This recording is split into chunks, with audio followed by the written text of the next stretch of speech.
ఓం శ్రీమాత్రే నమః. లక్ష్మీదేవి యొక్క ముఖ్యమైన నివాస స్థానాలేమిటో ఈ వీడియోలో తెలుసుకుందాం.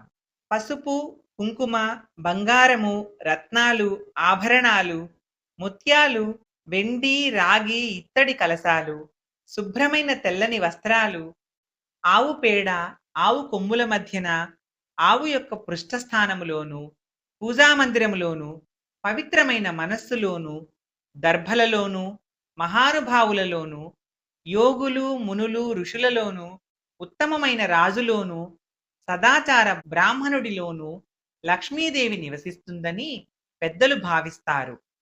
శ్రీ సూక్తంలో లక్ష్మీదేవి నివాస స్థానాలేమిటో వివరించే మంత్రాలు ఉన్నాయి.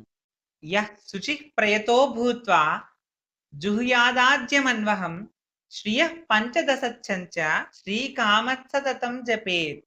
లక్ష్మీదేవి అనుగ్రహం కావాలంటే శుభ్రతను పాటిస్తూ ఆ దేవి యొక్క 15 మంత్రాలను నిత్యము పారాయణం చేయాలని దీని అర్థము.